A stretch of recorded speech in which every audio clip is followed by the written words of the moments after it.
having this conference for us to know what is the root cause of Russian and Ukraine war. Any insights or opinion about the Russian and Ukraine war?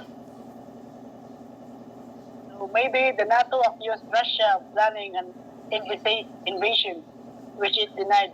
Russian President Vladimir Putin criticized the enlargement of NATO as a threat to his country and demanded Ukraine and be barred from over joining the military alliance.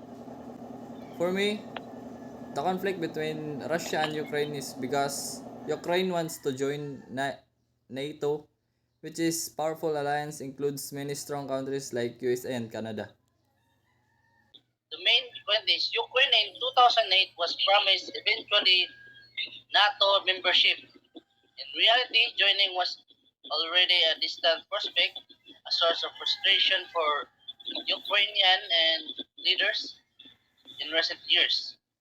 But Ukraine's NATO ambitions, as well as its aspirations for fast track in European Union or EU accessions, were a red line for Putin, who bemoaned the Soviet Union collapse as a catastrophe.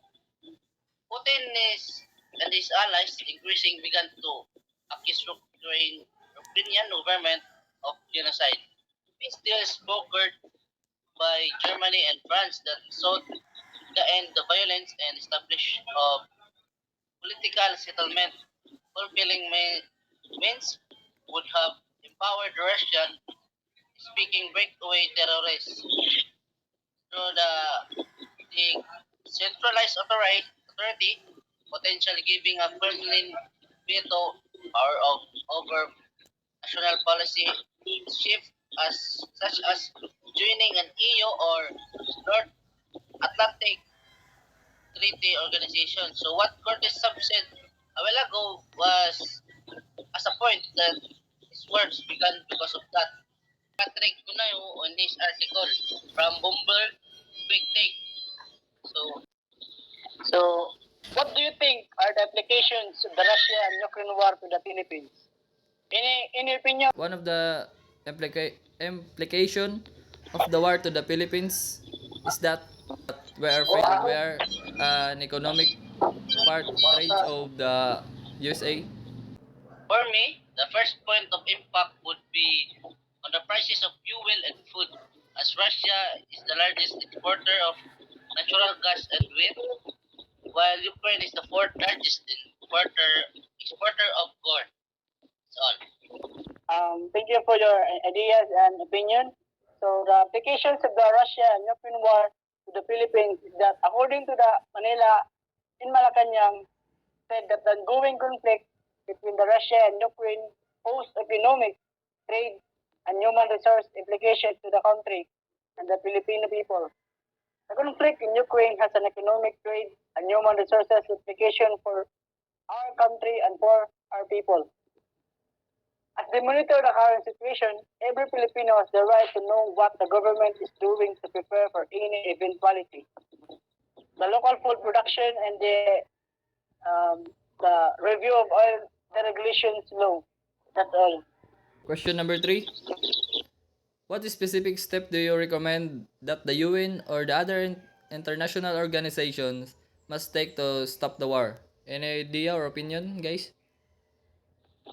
For me, maybe they can have to have a talk face to each other so that they will be united.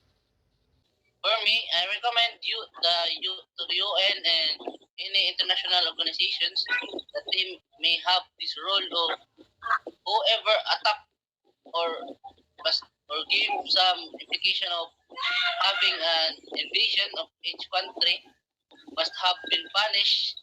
So, thank you guys for your opinions. So, we all know that UN is a nation that prevents conflict, helping parties to conflict to make peace, deploying peacekeepers and creating conditions to allow peace to hold flourish. And these activities overlap the should reinforce one another to be effective. So I think the United Nations should conduct meeting between the presidents of both sides, so that they will have peace talks. They should have UN should have an agreement to make the Russia stop invading the Ukraine and keep opposing officers apart and create conditions for sustainable peace after settlement have been reached. That's all.